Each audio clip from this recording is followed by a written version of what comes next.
인간의 목적은 무엇입니까? 하나님을 찬양하는 거예요. 그래서 찬양은 능력입니다. 찬양은 인생을 살아갈 힘을 줍니다. 여러분 우울할 때 찬양해 보십시오. 찬양에는 능력이 있습니다. 찬양은 빌립보 감옥의 문도 열었습니다. 믿으십니까? 아멘. 하나님의 자녀인 우리는 늘 하나님을 찬양해야 합니다. 그런데 우리는 찬양을 안 한 상태로 하루를 훌쩍 흘려보낼 때가 꽤 많은 것 같아요. 이번 일주일 한번 살펴보십시오. 월요일 날 찬양하셨습니까? 화요일 날 찬양하셨습니까? 그렇죠. 일단 기본적으로 새벽 예배 나오신 분은 찬양하게 돼 있어요. 예, 그렇습니다. 근데 막 바쁘다 보니까 이거 해야지, 저거 해야지, 빨래 해야지, 설거지 해야지, 밥 먹어야지, 텔레비전 봐야지, 유튜브 봐야지, 그렇죠. 또 뭐 합니까? 뭐 이것저것 하다 보면 하루가 그냥 샥 지나가죠. 근데 찬양을 안 하고 있어요. 근데 찬양하면은 기쁘고 힘이 돼요. 그렇죠. 우리가 흘러버린 물을 다시 되돌릴 수 없잖아요. 지나가 버린 시간을 다시 되돌릴 수 없잖아요. 근데 찬양을 하지 않고 흘려버린 하루를 다시 되돌릴 수 없단 말이죠. 그래서 우리는 그걸 찬양해야겠습니다. 근데 왜 그럴까요? 왜 우리는 찬양하지 않고 하루를 지나가게 할 때가 많을까요? 그는 우리가 찬양하는 그 내용이 좀 폭이 좀 좁은 것 같아요. 그리고 찬양하는 그 깊이가 좀 얕은 것 같아서 그렇습니다. 내가 바라던 일이 이루어졌어요. 찬양하시죠, 여러분. 기분 좋은 일이 생겼습니다. 찬양하시죠, 여러분. 할렐루야, 찬양합니다 말이죠. 그런데 내가 좋은 일이 그렇게 많이 생깁니까? 내가 바라던 일이 그렇게 많이 생깁니까? 생길 때도 있지만 안 생길 때가 더 많지 않습니까? 근데 내가 좋아하는 일이 생기고 내가 바라던 일만 생길 때 찬양하면은 어떻게 되겠습니까? 늘 찬양할 수가 없어요. 그러니까 우리는 그런 일이 생기지 않더라도 늘 찬양해야 되겠죠. 그럼 어떻게 하면은 그런 일이 생기지 않아도 늘 찬양해야 될까요?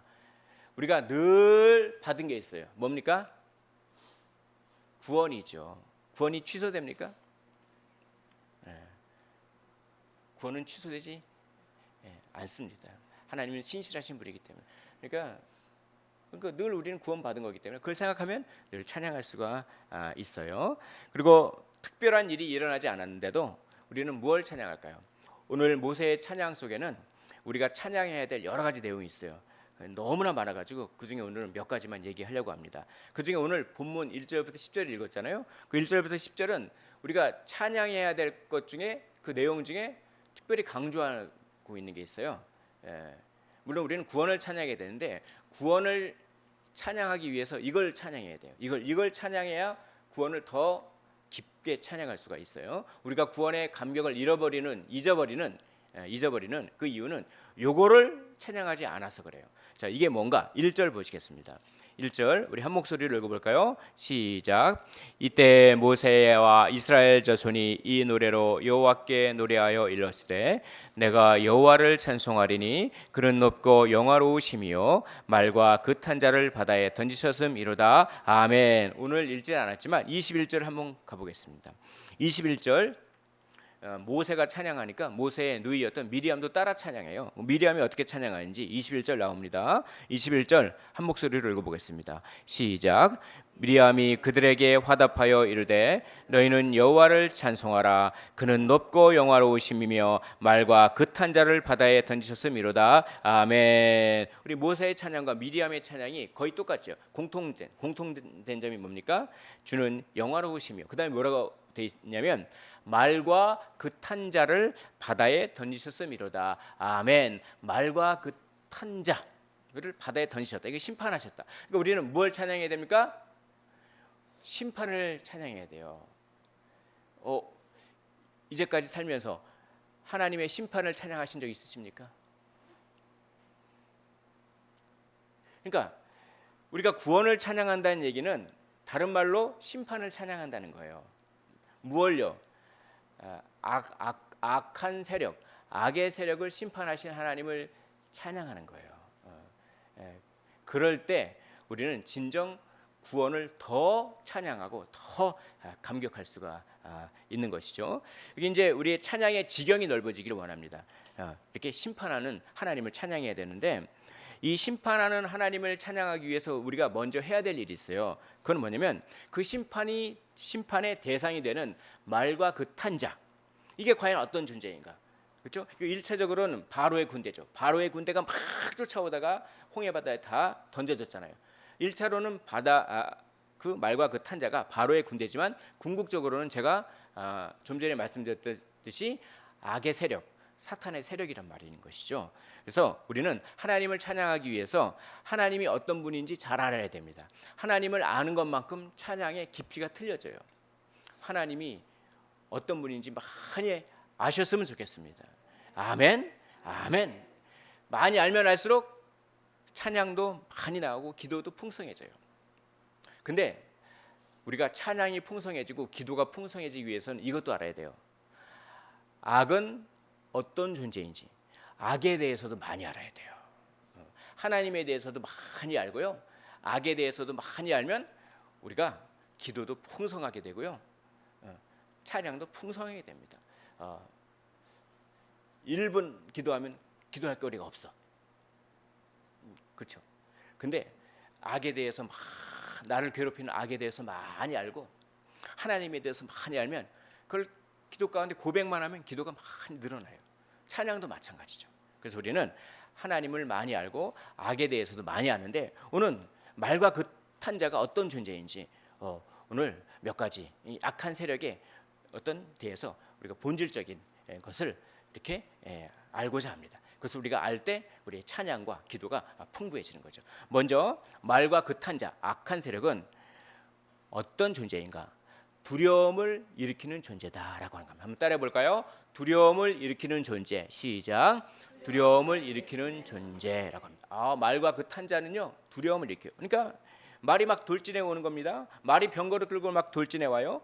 그러니까 한마디로 탱크가 막 돌진해 오는 겁니다. 여러분, 내가 가만히 서 있는데 저기 자동차가 나를 향해서 돌진해 온다고 생각해 보십시오. 무섭습니까? 안 무섭습니까? 저는 안 무서워요. 내가 주먹으로 그냥 자동차를 날려버릴 수 있거든요. 그런 분 있으십니까? 주먹이 깨지죠?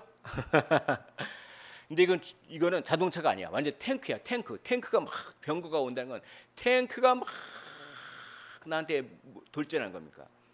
두려워요. 그러니까 말과 그 탄자는 두려움의 이미지가 있어요. 그리고 말의 탄자는 뭘 겨누고 있습니까? 화살을 탁 겨누고 있어요.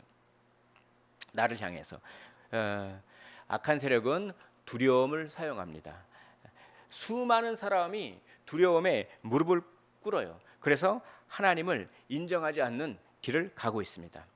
예수님을 믿는 우리는 궁극적으로는 죄의 지배를 받지 않지만 우리 안에도 여전히 죄의 세력이 남아 있잖아요. 그래서 우리 안에 남아 있는 죄의 세력도 뭘 이용합니까? 두려움을 이용해요. 우리를 두렵게 한단 말이죠. 두려움을 불러일으켜요. 그래서 이 두려움을 통해서 하나님께 멀어지게 한단 말이죠. 길을 쓰고 두려움을 사용합니다. 이 악한 세력은 이 두려움은요, 소유와 관계가 있어요. 우리는 왜 두렵습니까? 우리가 두려운 이유는 사실 무엇을 잃어버릴까 봐 두려운 거예요. 뭘 잃어버릴까 봐. 그렇지 않습니까? 두려움은 소유와 관계가 있어요. 그러니까 돈을 잃어버릴까 봐 두렵죠. 직장을 잃어버릴까 봐 두렵죠. 사람을 잃어버릴까 봐 두렵죠. 사랑을 잃어버릴까 봐 두렵죠. 힘과 명예를 잃어버리고 내가 수치를 당할까 봐, 내가 자존심을 뺏길까 봐 두렵죠. 내 체면 구길까 봐 두렵죠. 건강을 잃어버릴까 봐 두렵죠. 목숨을 잃어버릴까 봐 두렵죠. 그러므로 두려움은 소유와 깊은 관계가 있습니다. 그래가지고 우리가 무엇을 잃어버리지 않으려고 그렇게 애써요. 근데 악한 세력, 말과 그 탄자는 그거를 이용합니다. 이렇게 속삭여요. 우리 안에 있는 말과 그 탄자가 우리에게 이렇게 속삭인단 말이에요. 야, 성경 말씀대로 네가 진짜 살잖아? 그러면 너는 모든 걸 잃어버리게 될 거야. 넌 손해보게 될 거야. 너 자신의 안전을 위해서, 너 자신의 안정을 지키기 위해서 적당히 타협해라. 살짝 거짓말해라. 네가 지금 거짓말 안 하면, 솔직히 말하면 네가 모욕을 당할 거야. 네가 곤욕을 치르게 될 거야. 네가 더 지금 무시당했잖아. 네가 한 말을 지금 무시하고 있잖아. 네가 강하게 폭력적으로 욕을 좀 섞어가면서 말하고 표현하지 않으면 너를 또 무시할 거야. 우리 그렇죠? 명예를 잃어버릴까 봐 하는 두려움이죠. 이 말과 그 탄자는 이렇게 우리 두려움을 불러일으켜요. 그래서 두려움을 통해서 이렇게 우리를 일하게 우리를 하나님과 멀어지게 하는 것이죠. 근데 이 두려움에는요, 소유를 잃어버릴까봐 느끼는 두려움도 있지만 이런 두려움도 있어요. 이런 두려움, 이런 두려움은 뭐냐면 실패할까봐 두려워하는 그 두려움도 있단 말이죠. 실패할까봐. 이런 거를 부자기의 죄라고 하면 좀 어렵죠. 부자기의 죄라고 하는 죄를 저지르게 해요. 그러니까 이 부자기의 죄라고 하는 것은 실패할까봐 두려워해서 마땅히 해야 할 일을 하지 않는 죄를 말합니다. 우리는 미룹니다. 미뤄요. 5분만 있다가, 내일, 또 내일 모레 미룹니다. 게을러서 미루죠. 근데 게을러서 미룰 때도 있지만 실패가 두려워서 미룰 때도 많아요. 실패가 두려워서. 그러니까 이 미룬다고 하는 거는요, 단지 게으름만의 문제가 아닙니다. 두려움의 문제이기도 해요. 참 저는요, 지금도 좀 그런 게 있는데 누구에게 전화하는 게 약간 주저주저해요. 왜일까요? 제가 한번 생각해봤어요. 저는 왜 누구에게 이렇게 막 전화하고 그런 걸, 물론 해야 될 일은 하고 그러는데 막 신나서 막 전화하고 뭐 그렇지는 않아요. 성격이. 왜 그럴까요? 제 안에 어떤 두려움이 있는 것 같아요. 내가 말을 잘해서 그 사람에게 잘 전달하지 못하면 어떡할까? 이게 뭡니까? 부자기의 죄죠.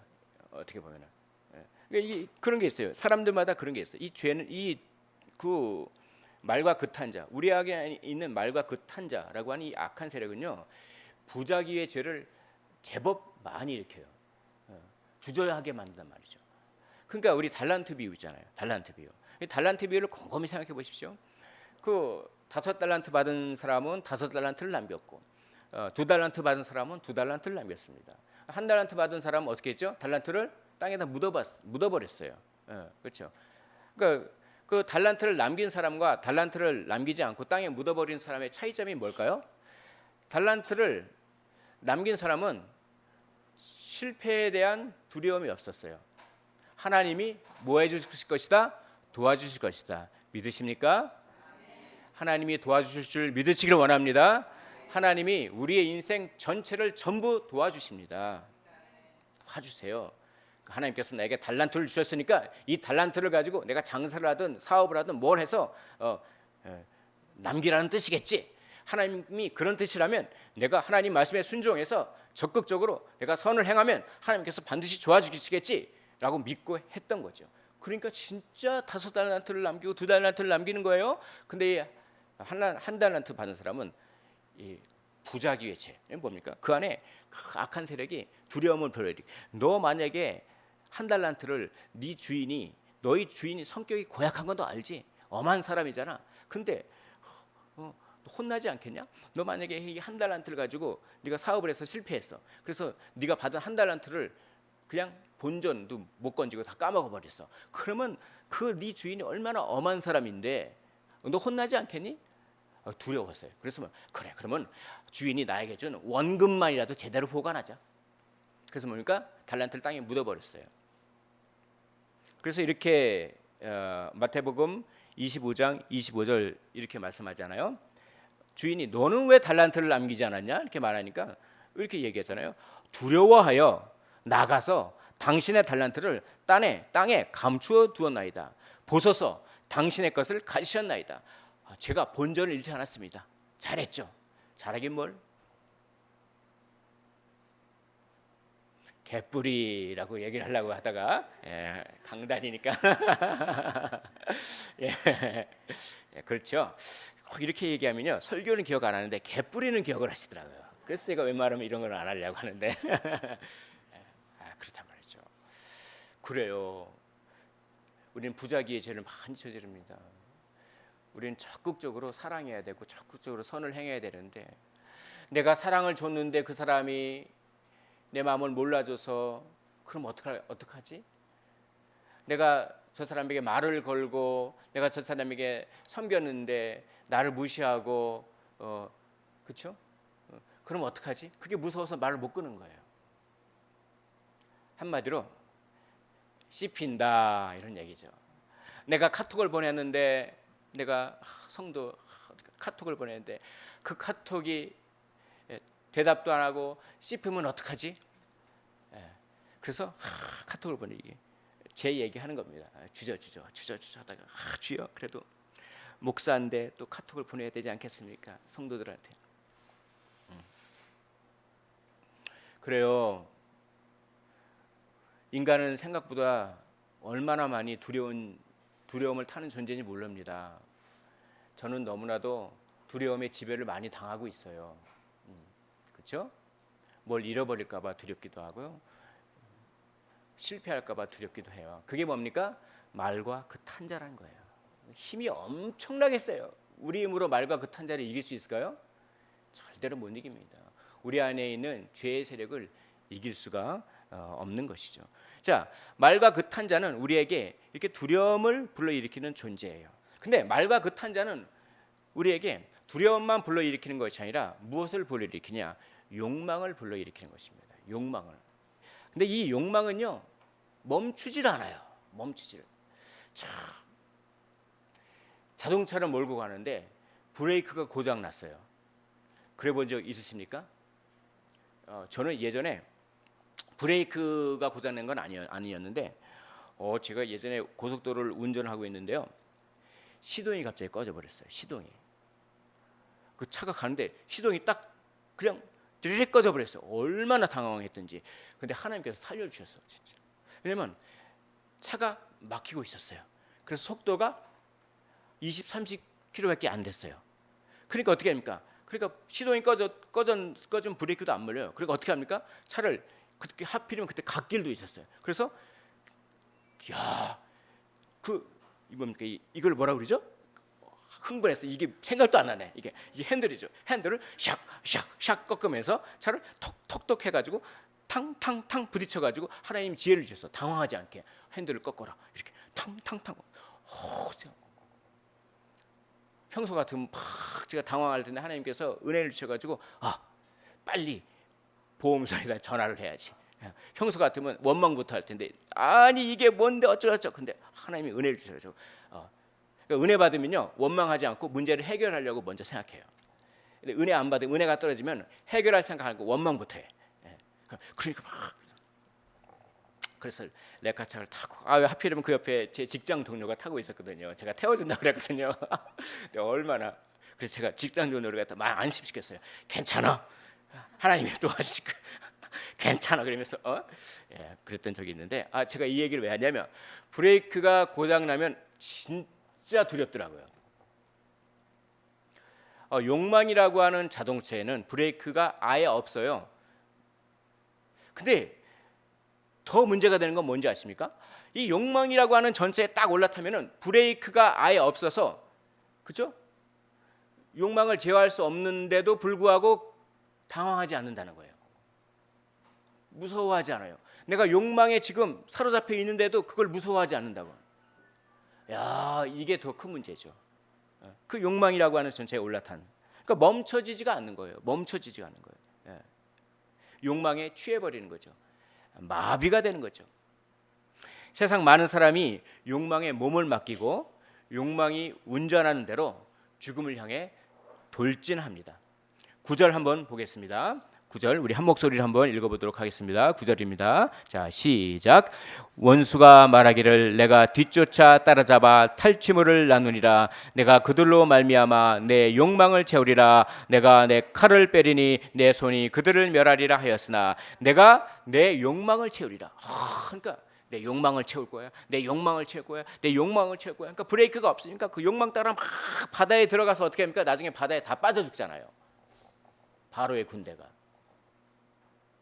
그러니까 말과 그 탄자는 우리에게 욕망을 그렇게 끊임없이 불러일으켜요. 욕망을. 제가 참 욕망이 얼마나 많은지 모르겠어요. 이 욕망이 안 생겼으면 좋겠는데 욕망이 자꾸 생겨요. 그 어떤 특정한 상황이 되면은 짜증나는 상황이 되면 그 짜증이 나고 슬픈 상황이 되면 슬픔이 밀려오고 그러니까 이 욕망은 항상 우리에게 압력을 가해요. 그래서 욕망과 싸워서 이겼으면 좋겠는데 항상 넘어지고 말아요. 욕망이 멈췄으면 좋겠는데 멈추질 않고 그렇죠? 순간순간 욕망을 이길 때도 있지만 어느새 내가 반대하는 욕망을 내가 따라가고 있는 그런 나의 모습을 발견합니다. 그리고 애통하는 거죠. 왜 나는 해서는 안 되는 것을 알면서도 그것을 하고 있는가? 왜 나는 내 속사람이 싫어하는 것을 사랑하고 있는가? 일종의 자기 모순을 경험하는 거죠. 그러면서 안타까워하면서도 막 울 때도 있어요. 그래도요 우는 사람은 복이 있습니다. 그렇죠. 정말 마태복음 5장 4절 애통하는 자는 복이 있나니 그들이 위로를 받을 것이요. 그래도 우는 사람은요 자기 안에 죄의 세력이 얼마나 강한지를 그래도 아는 사람이에요. 그 사람은 복받은 사람이에요. 구원받은 사람만 울 수 있습니다. 그래서 사도 바울도요 그걸 고백하잖아요. 로마서 7장의 고백 그런 거예요. 로마서 7장 18절에 이런 말씀이 있습니다. 원함은 내게 있으나 선을 행함은 것은 없도다. 내가 선을 행하고 싶은 선을 원해요. 선을 원하지만 가만히 내 행동을 보니까 내 행동은 선을 행하고 있지 않아요. 그걸 발견한 겁니다. 로마서 7장 19절에 이런 말씀도 있어요. 내가 원하는 바 선은 행하지 아니하고 나는 선을 원하는데 그 선을 행하지 않아요. 도리어 원하지 아니하는 악을 행하는도다. 일종의 자기 모순이죠. 내 속사람은 하나님의 법을 즐거워해요. 말씀을 즐거워한단 말이죠. 말씀을 순종하고 싶어요. 내 속사람으로는. 근데 로마서 7장 23절에 근데 내 지체 속에서 내 안에 또 다른 내가 있어요. 내 안에 또 다른 내가 있다고 하는 걸 그거를 인식했어요. 내 안에 또 다른 내가 내 마음의 법과 싸워서 내 지체 속에 있는 죄의 법으로 나를 사로잡는 것을 내가 보는도다. 그래요. 그러면서 이런 말을 하죠. 로마서 7장 24절. 오호라 나는 곤고한 사람이로다. 이 곤고하다는 말이라는 불쌍한 거예요. 오호라 나는 불쌍한 사람이다. 이 사망의 몸에서 누가 날 건져내라. 자기 자신을 사망의 몸이라고 그렇게 표현하고 있어요. 그러니까 바울은 자신 안에 말과 그 탄자가 있음을 알았던 겁니다. 끊임없이 물건 늘어져요. 너 화내야 되잖아. 낙심해야 되잖아. 네 욕망대로 살아야 되잖아. 너 구속받는 거 싫어하잖아. 네 마음대로 해야 되잖아. 이 끊임없이 물건 늘어지는 욕망의 힘을요 우리 자신의 힘으로 결코 이길 수 없음을 바울이 깨닫고 자기 자신을 불쌍한 사망의 몸이라고 고백하는 것입니다. 이길 수 없어요. 이 끊임없이 압력을 가하는요 마음의 벽에다가 압력을 계속 때려넣는 이 욕망의 세력을 내 힘으로는 완벽히 이길 수 없어요. 이 바울과 같이 그렇게 신실한 그리스도인조차도 그 욕망을 이길 수 없었다는 거예요.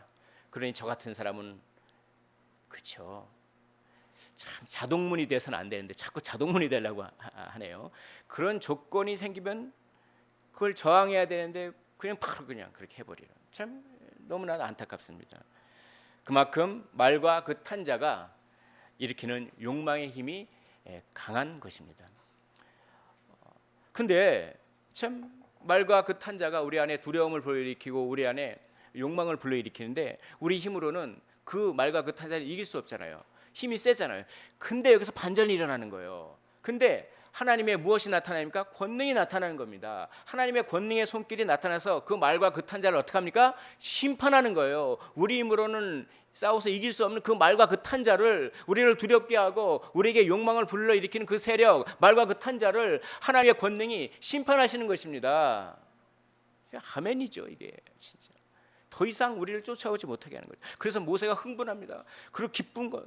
그래서 그 심판하신 하나님을 찬양합니다. 4절 보십시오. 4절 보시면 눈으로 보십시오. 그가 바로의 병거와 그 군대를 바다에 던지셨으니 최고의 지휘관들 힘이 센 그 힘이 센 지휘관들이 홍해에 잠겼다고 하는 것입니다. 5절 보십시오. 깊은 물이 그들을 덮으니 그들이 돌처럼 깊은 속에 가라앉았도다라고 하면서 6절 보십시오. 여호와여 주의 오른손의 권능이 주의 권능으로 그렇죠?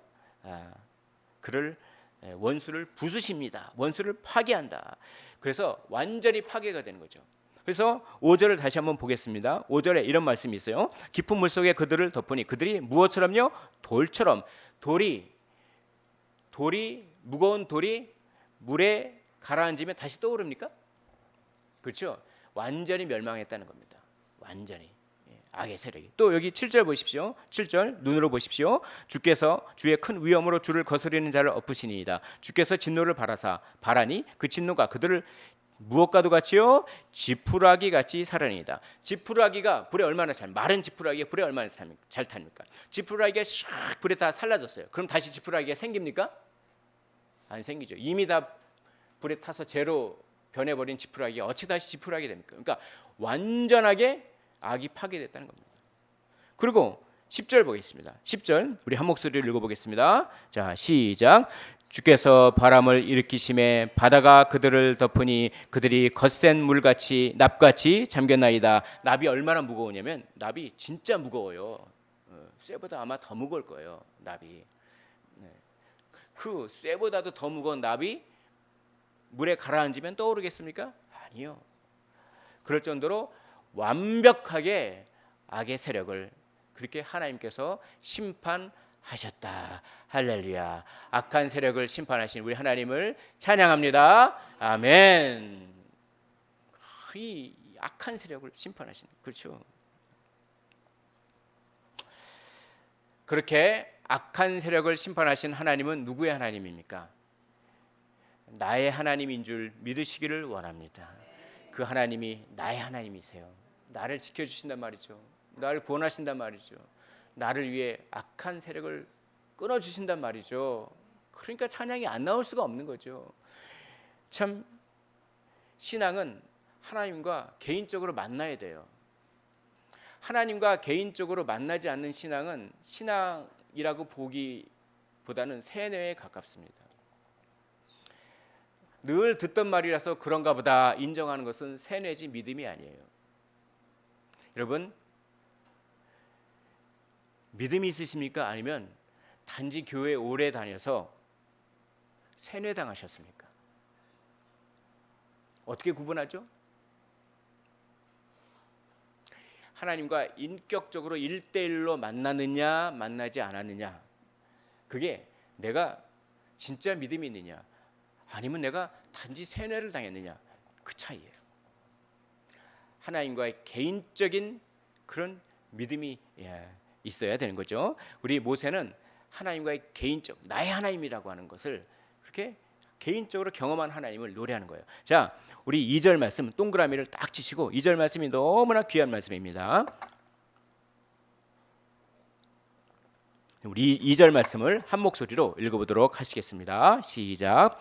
여호와는 나의 힘이요 노래시며 나의 구원이시로다. 그는 나의 하나님이시니 내가 그를 찬송할 것이요 내 아버지의 하나님이시니 내가 그를 높이리로다. 아멘. 나라고 하는 말이 얼마나 많이 나옵니까? 나의 힘이요 나의 구원이시요 나의 하나님이시니 내가 그를 찬송하시오 내 아버지의 하나님이시며 내가 그를, 나라는 말이 그렇게 많이 해요. 그러니까 하나님과 나와의 관계를 말하는 거죠. 나의 관계. 이 만남이 없는 믿음은 믿음이 아니라 세뇌라고 제가 말씀드렸는데, 그러면 진짜 하나님을 만났다고 하는 것은 무엇일까요? 이걸 한번 잘 들어보셨으면 좋겠어요. 내가 진짜 하나님을 만났다고 하는 것은 내 안에 어떤 일이 벌어지는 걸까요? 내가 진짜 믿음이 있다고 하는 것은 단지 교회를 왔다 갔다 하는 종교인이 아니라 진짜 내 안에 믿음이 있다고 하는 것을 내가 어떻게 할까요? 어떤 일종의 감각이 생기는 것입니다. 일종의 무엇이 생긴다고요? 감각이요. 여러분, 때리면 아파요, 안 아파요? 저는 맷집 세서 안 아픈데요. 그런 게 아니라 꼬집으면 아프죠. 죽은 사람은 때리면 꼬집으면 아유 아파, 그럴까요? 산자와 죽은 자의 차이점은 감각이 있느냐 없느냐입니다. 믿음이 있는 사람과 믿음이 없는 사람의 차이점은 영적인 감각이 있느냐 없느냐입니다. 영적인 감각이 있으면 믿음이 있는 것이고, 영적인 감각이 없으면 단지 세뇌당한 것입니다. 영적인 감각이 무엇입니까? 가장 핵심, 가치를 느끼는 거예요. 가치를 느끼는 거예요. 가치. 하나님이, 예수님이, 그렇죠? 내 인생을 다 드릴 만큼 가치 있게 느껴지십니까? 그게 느껴지시는 분은 영적인 감각이 있는 겁니다. 밭에 감추어진 보화 비유가 있죠. 밭에 이 감추어진 보화, 그 보화를 소유하기 위해서 내 전부를 투자하는 비유가 그거예요. 하나님을 만났다고 하는 것은 하나님이 너무 가치 있게 느껴져.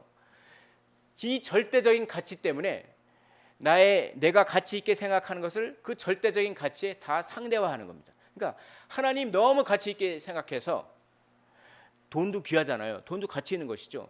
그러나 하나님의 가치에 비하면 돈의 가치는 비교할 바가 안 돼요. 하나님의 절대적인 가치에 내가 가치 있게 여기는 모든 것을 다 상대화하고 굴복하는 것, 그런 감각은요 아무나 안 생겨요. 믿어라 백날 믿어라 압박을 해보십시오. 안 생겨요. 왜 자꾸 믿으라 그래? 반항심만 생겨요. 그러니까 그런 감각이 있으셨고, 진짜 하나님을 1대1로 만나셨고, 진짜 이 가치 감각이 있으신 분은 진짜 하나님을 찬양하시길 원합니다. 정말 선택받으셨어요. 진짜 선택받으셨습니다. 그게 전부입니다. 그게 전부.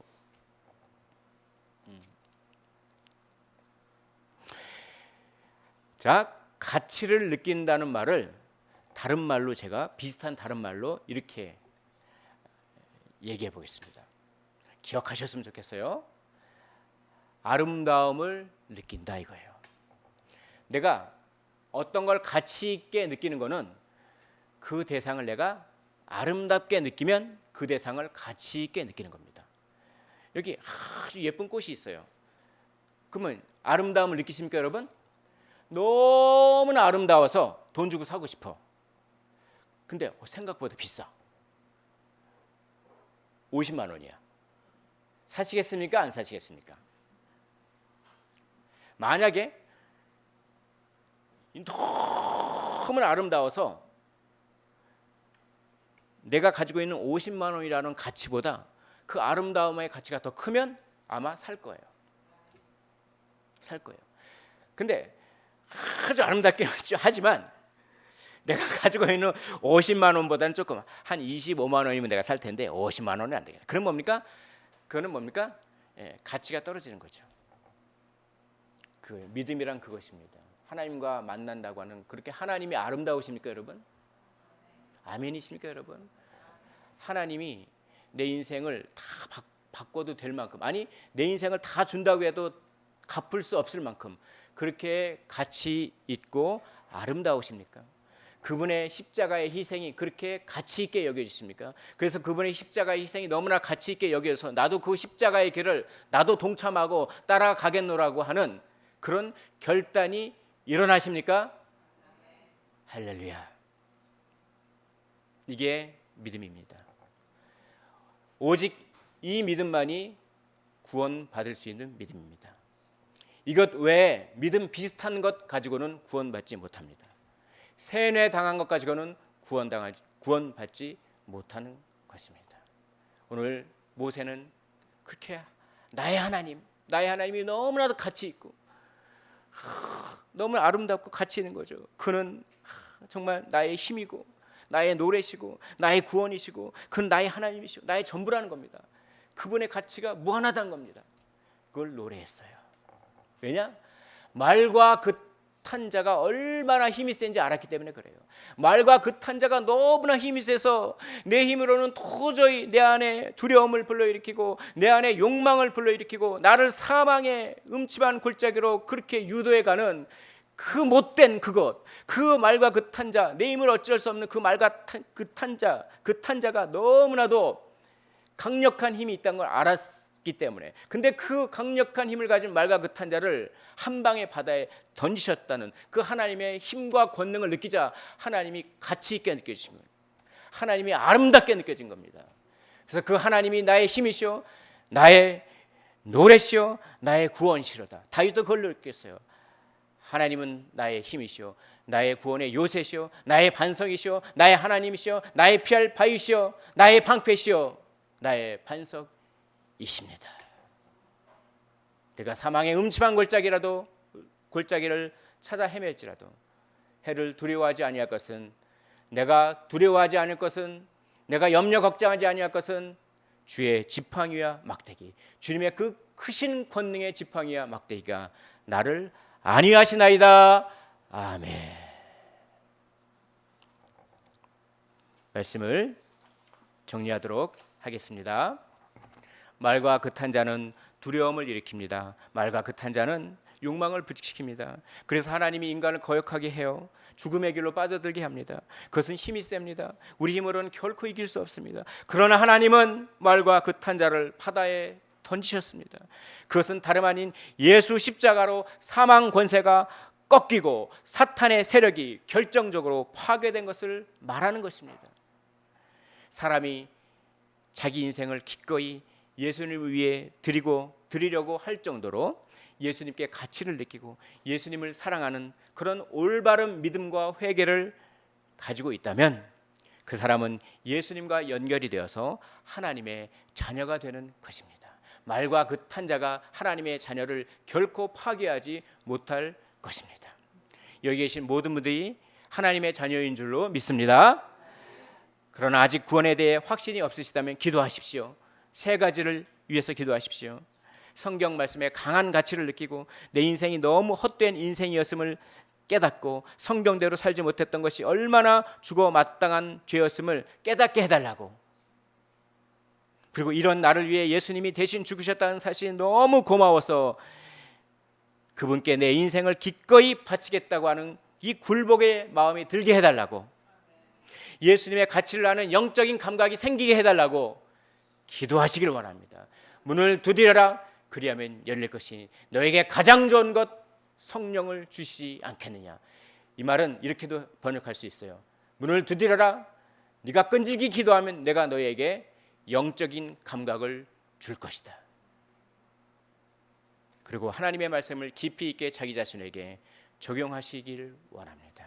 만약 우리가 예수님을 올바로 믿어 하나님을 1대1로 만나게 되었다면 말과 그탄 자를 심판하신 그 하나님이 바로 나의 하나님이신 줄 믿으시길 원합니다. 그러므로 말과 그탄 자는 더 이상 우리에게 파괴적인 영향력을 행사할 수 없습니다. 우리가 순간순간 죄를 짓지만 우리의 모든 죄는, 우리의 과거의 죄, 현재의 죄, 미래의 죄는 다 용서되었습니다. 이제 우리의 인생길은 어둠이 아니라 밝은 빛인 것입니다. 우리의 인생길은 무슨 빛이라고요? 밝은 빛이에요. 우리는 이제 밝은 길만을 걷게 되는 줄 믿으시길 원합니다. 그러면서 우리는 이렇게 찬양하게 될 것입니다. 하늘 가는 밝은 길이 내 앞에 있으니, 슬픈 일을 많이 보고 늘 고생하지만 그럼에도 불구하고 하늘 영광 밝음이 어두운 그늘 해치니 말과 그탄 자를 다 하나님께서 처리해 주시기 때문에 예수 공로 의지하여 나는 항상 무엇을 봅니까? 빛을 보도다. 이렇게 사시길 주의 이름으로 축원을 드립니다.